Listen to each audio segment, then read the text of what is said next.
Article every time where one of the writers talks about a story that could be used to teach English in the classroom, and I particularly liked a couple of the stories. And so tonight I'm going to take you to a land far away, to a time long ago, and we're going to meet the Seller of Wisdom.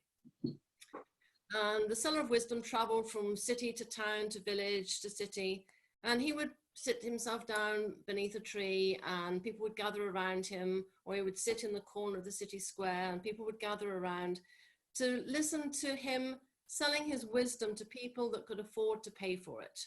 And sometimes he would give some wisdom for free to some people. He would sell his wisdom to kings. In fact, there's a king who on all of the walls of his palace has written, "Never act before you think, always think before you act."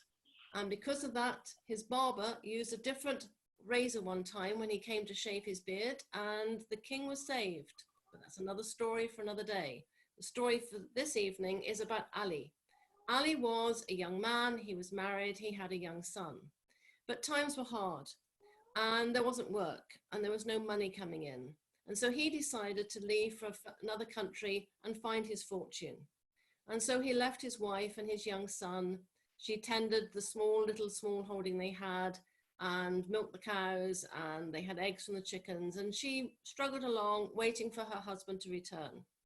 But Ali traveled far. He crossed the river, he traveled across other lands, and eventually he met a miller, and the miller agreed to hire him and give him accommodation.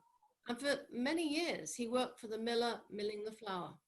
And finally he decided that the time had come for him to travel back home. And he said to the miller, "If I would leave you, how much money would you pay me for all the years I've worked for you?" And the miller gave him 3 gold coins. And so Ali set off for home. And on his way, he met an elderly gentleman with his 2 sons. And the 2 sons were very chatty, they were very lively. Ali got on very well with them. But the older man, he was quite vacant. He would stare into the sky, he'd watch the birds flying. He'd look at storks and herons, and he had nothing to say. And Ali actually started to think that perhaps he had some health problems.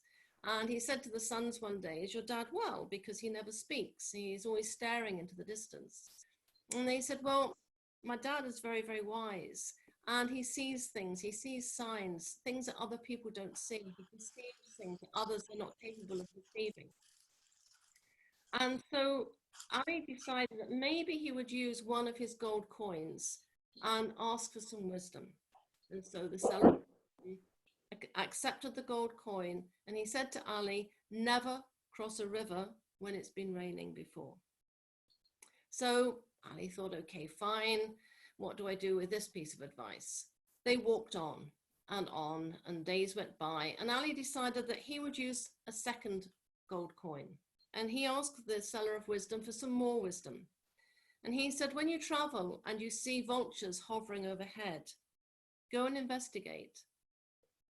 Go and seek, see what you will find." And they journeyed on, and eventually the time came for their paths to separate. And before they said farewell, Ali decided that he would use his last gold coin and buy some more wisdom. And the elderly gentleman said to him, "Never react in anger. Count the number of years you have been away before you act."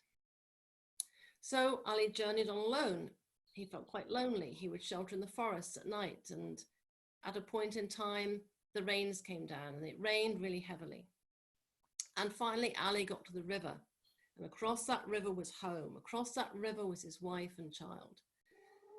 But he remembered the advice he'd been given for the first gold coin, to never cross a river when it had been raining. And so he sat down and he waited.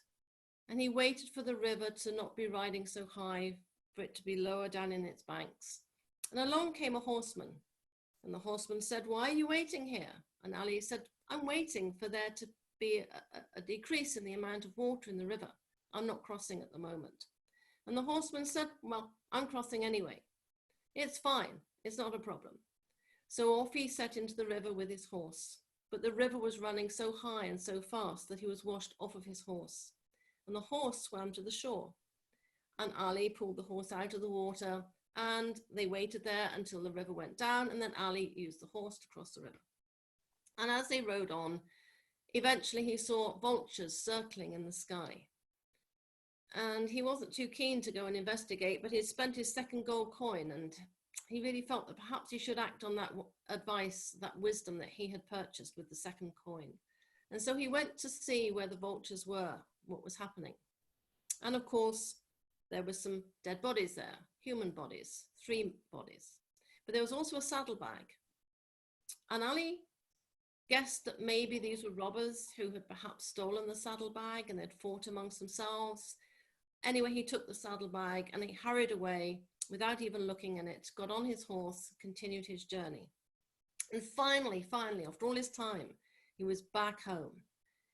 He was soon to see his wife and his young son, who of course over the years had grown and was no longer quite so young. And as he approached the house, he saw his wife. Oh, she still looked lovely, and his heart beat fast, and he was so happy that he would soon see her again. But what? Wait, there's a man there, another man in my house. What's this man in my house? And Ali was furious. He drew his knife and he rushed towards the house. And then he remembered the 3rd piece of advice that he had bought with the 3rd gold coin. Count the years that you have been away before you act.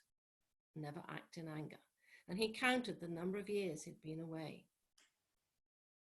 And he heard the man say, "Mother."